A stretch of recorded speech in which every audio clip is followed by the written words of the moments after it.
અમદાવાદનો અશ્લીલ video viral થઈ રહ્યો છે। એસજી હાઈવે પર મોપેડ ચાલક યુવક યુવતીનો સ્ટન્ટ સામે આવ્યો છે। યુવક અને યુવતી ભાન ભૂલી બેઠા છે। એક્ટિવામાં યુવતી યુવકના ખોળામાં ઊંધી થઈને બેઠી નજરે પડી રહી છે। તો ગત રવિવારની રાતનો આ વિડીયો હોવાનું અનુમાન લગાવવામાં આવી રહ્યું છે। તો અમદાવાદનો આ મામલો સામે આવ્યો છે કે જ્યાં યુવક યુવતીનો આજે અશ્લીલ વિડીયો છે તે હવે વાયરલ થઈ રહ્યો છે। એસજી હાઈવે પરની આ ઘટના સામે આવી છે। એસજી હાઈવે પર મોપેડ ચાલક યુવક યુવતીનો સ્ટન્ટ નજરે પડ્યો છે। સંવાદદાતા નવીન અમારી સાથે જોડાઈ ગયા છે। નવીન, યુવક યુવતીનો આ વિડીયો સામે આવ્યો છે સ્ટન્ટ કરતો, શું અપડેટ તે મામલે? કોમલ, જે વિડીયો હાલ સામે આવ્યો છે તે સોશિયલ મીડિયા મારફતે સામે આવ્યો છે, જેમાં અશ્લીલ વિડીયો એટલા માટે કહી શકાય કે જાહેર રોડ ઉપર જે યુવક છે તે આગળ બેઠો છે અને તેની આગળ ઊંધા થઈને જે યુવતી છે તે પણ બેઠી છે અને આ એક પ્રકાર સ્ટન્ટ બી કહી શકાય, કારણ કે જાહેર રોડ ઉપર આ પ્રકારની ઘટનાને અંજામ આપવો, આ પ્રકારે ગાડી ચલાવવી તો ખૂબ જ જોખમકારક છે। ત્યારે અશ્લીલ એટલા માટે કહી શકાય કે આવી રીતે બેસીને અને જાહેરમાં લોકો જઈ રહ્યા હતા। જો કે આ વિડીયો વાયરલ થતા હવે પોલીસ શું કાર્યવાહી કરે છે અને કયા પ્રકારની કાર્યવાહી કરે છે તે પણ જોવાનું રહેશે। જી નવીન, સમગ્ર માહિતી બદલ આપનો આભાર। તો અમદાવાદ શહેરમાં સ્ટંટબાજના જોખમી સ્ટન્ટ પણ જોવા મળી રહ્યા છે। સિંધુ ભવન રોડ પર જોખમી સ્ટન્ટ કરતો વિડીયો સોશિયલ મીડિયા પર વાયરલ થઈ રહ્યો છે। ચાલુ બાઇક પર ઉભા રહી યુવક સ્ટન્ટ કરી રહ્યો છે। સ્ટંટબાજો સામે પોલીસની કડક કાર્યવાહી છતાં સ્ટંટબાજો બેફામ બની રહ્યા છે। સસ્તી પ્રસિદ્ધિ લેવા સ્ટંટબાજો મૂકી રહ્યા છે જીવ જોખમમાં। જાહેરમાં અન્ય લોકોનો જીવ જોખમાય તે રીતે સ્ટન્ટ કરવામાં આવી રહ્યો છે। સુરતના અડાજણ વિસ્તારમાં ટ્રાફિકના નિયમોને નેવે મૂકી બાઇક સવારોની રેલી નીકળી હતી।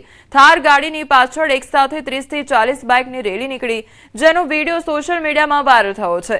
હેલ્મેટ વગર એક્ટિવા અને બાઇક પર રેલી નીકળી હતી। સમગ્ર વિડીયો રવિ ફાઇટર નામના સોશિયલ મીડિયા હેન્ડલ પરથી વાયરલ થયો હતો। વિડીયોમાં ટ્રાફિક સિગ્નલ તેમજ નિયમોનો ખુલ્લેઆમ ભંગ થતો જોવા મળ્યો હતો। સમગ્ર મામલો ટ્રાફિક વિભાગના એસીપી એસઆર ટંડેલે ગંભીરતા દાખવી તપાસના આદેશ આપ્યા છે। તેમણે જણાવ્યું કે વાયરલ વિડીયોના આધારે સીસીટીવી ફૂટેજ અને વાહનોના નંબર ટ્રેસ કરી નિયમ ભંગ કરનારાઓ સામે કાયદેસરની કાર્યવાહી કરવામાં આવશે। અડાજણ વિસ્તારમાં રવિ ફાઇટર નામના ગ્રુપ દ્વારા બાઇક રેલી કાઢવામાં આવેલ, જેમાં અમુક લોકો હેલ્મેટ હતા પહેલાં, તેમજ ગાડીઓ પણ શંકાસ્પદ જેવું હતું। તેની હાલ તપાસ કરવા માટે પીઆઈને સૂચના આપવામાં આવેલ છે। જો આમાં કંઈ પણ નિયમ ભંગ અથવા તો કાયદા વિરુદ્ધનું જણાવશે તો કાયદેસરની કાર્યવાહી કરવામાં આવશે। એ લોકોને આઈડેન્ટિફાઈડ કરી કોણ છે એની નંબર પ્લેટના આધારે અમે ચોક્કસપણે કાર્યવાહી કરશું।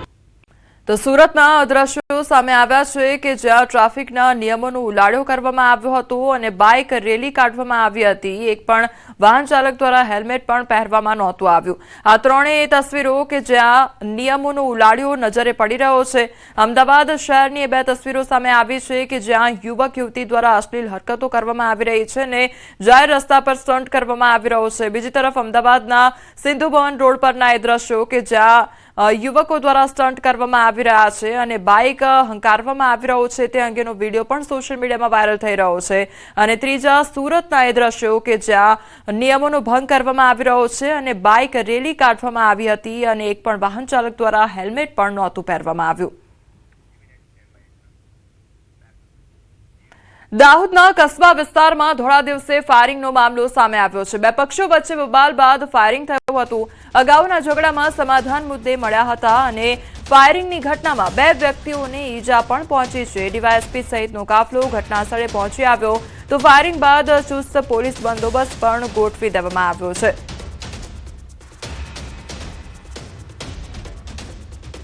વ્યક્તિ છે મેવાતી કરીને, એમના ઉપર ફાયરિંગનો બનાવ બન્યો છે અને સામાન્ય એને ઇન્જરી આવી છે એવું પ્રથમ દિવસે જણાવ્યું છે, પણ એને મેડિકલ માટે લઈ ગયા છે। વિગતવારની એની કેટલી ઇન્જરી છે, શું થયું છે એની તપાસ હાલમાં ચાલુમાં છે। અને જે ફાયરિંગ કરનાર વ્યક્તિઓ છે એજાજ અને ઇરદિશના નામ પ્રથમ દૃષ્ટિએ સામે આવી રહ્યા છે, તો એમના ઉપર પોલીસ કાર્યવાહી અત્યારે કરશે અને આગળની ફરિયાદ લેવાની કે આરોપીને પકડવાની કે અન્ય પૂરા મેળવવાની કામગીરી હાલમાં ચાલુમાં છે।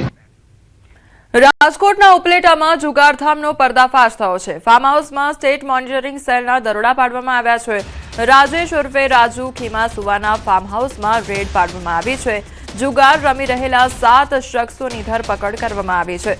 પોલીસે 24.59 લાખનો મુદ્દામાલ જપ્ત કર્યો છે। છેલ્લા 6 મહિનાથી રમાડતો હતો જુગાર, ત્યારે વરલી મટકાનો જુગાર રમાડતો હોવાની કબૂલાત પણ કરવામાં આવી છે।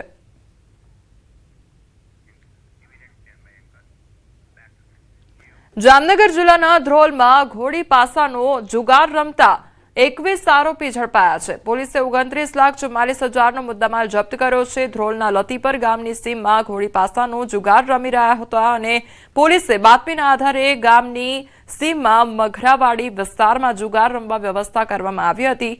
તો કાંતિલાલ કોટડિયા સહિત 2 લોકો અંગત ફાયદા માટે રૂપિયા ઉઘરાવી જુગાર રમાડતા હતા. સ્થાનિક પોલીસે દરોડા પાડી 2.5 લાખથી વધુ રોકડ, 18 મોબાઈલ સહિત લાખોનો મુદ્દામાલ કબજે કર્યો.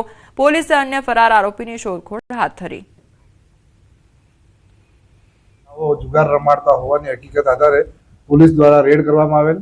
રેડ દરમિયાન સ્થળ ઉપર કુલ 20 પુરુષ અને 1 સ્ત્રી એમ કરીને 21 વ્યક્તિઓ જે તમામ ધ્રાંગધ્રા, સુરેન્દ્રનગર તેમજ મોરબી અને રાજકોટના રહેવાસી છે તેઓની સ્થળ ઉપરથી ધરપકડ કરવામાં આવેલ. સમાચારમાં આગળ વાત કરીશું 31st પહેલા દારૂની રેલમછેલ વિશે.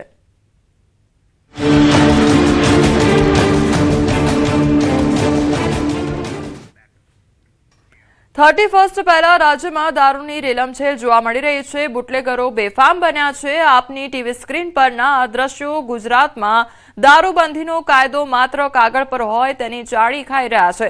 નવા વર્ષની ઉજવણી પર ગુજરાતમાં દારૂની કમી ન થાય તે માટે જાણે બુટલેગરો કામે લાગી ગયા હોય તેવું લાગી રહ્યું છે.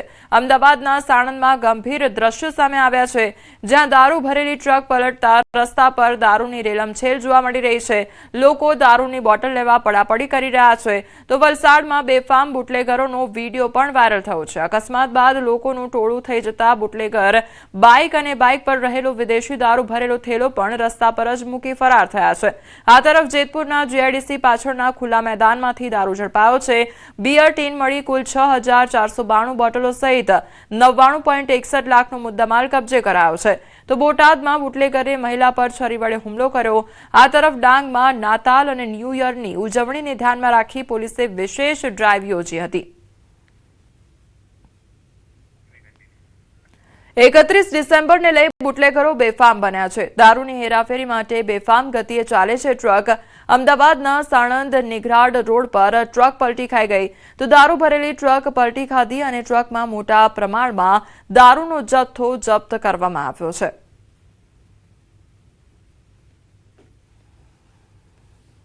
દારૂના બોટલ રોડ ઉપર વિખરાઈ જવા પામેલ છે. જે અંતર્ગત સાણંદ પોલીસ સ્ટેશન દ્વારા સમગ્ર મુદ્દામાલ કબજે લેવામાં આવેલ છે અને પોલીસ સ્ટેશન ખાતે હાલ તેની ગણતરી ચાલુ છે. આ જે ગાડી પલટી માર્યા બાદ ડ્રાઈવર જે છે તે હાલ લાપતા છે. બોટાદમાં બુટલેગરો બન્યા છે બેફામ. ત્યારે ગઢડા રોડ પર મોજીપરા વિસ્તારમાં બુટલેગરે મહિલા પર હુમલો કર્યો. બુટલેગર વિરુદ્ધ મહિલાએ ફરિયાદ નોંધાવતા છરી વડે હુમલો કરી દેવામાં આવે છે. હુમલામાં મહિલા તેમજ પુત્રને માથાના ભાગે ઈજા પહોંચે છે. બુટલેગર મહિલાના ઘર પાસે દારૂની કોથળી નાખી મન ફાવે તેવી મહિલાને ગાળો બોલતો હતો. બુટલેગરથી ત્રસ્ત મહિલાએ અને તેમના પતિએ બોટાદ પોલીસમાં જાણ કરી હતી. આ અંગે બુટલેગરને જાણ થતાં હુમલો કર્યો. તે ઈજાગ્રસ્ત મહિલા દ્વારા બુટલેગર વિરુદ્ધ ફરિયાદ નોંધાવી છે. બુટલેગર મહેશ વાટુકિયા દ્વારા હુમલો કરવાના મહિલાનો આરોપ પણ લગાવવામાં આવ્યો છે. દારૂ પીને બધી કોથળીઓ અમારા ઘર પાસે નાખે. દારૂ પીવા વાળા આવે તો હું કહું કે તમે અહીંયા દારૂ ન પીશો, અમારા ઘર પાસે અમને બહુ પાછા આવે. પણ એ બુટલેગર કોઈ વાતે સમજતો નથી અને બેફામ ગાળું જેમ મનને ફાવે એમ બેનું દીકરીઓ બધા હોય તો અમને ગાળું દેતો.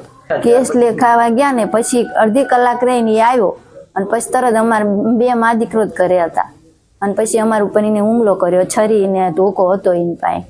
મને છરીને મારી દીધી એને અને મારા છોકરાને શર્ટ ફાડી નાખ્યો અને ધક્કાધુક્કી કરીને ઠેઠ બહાર માથામાં ધોકો મારી દીધો એને.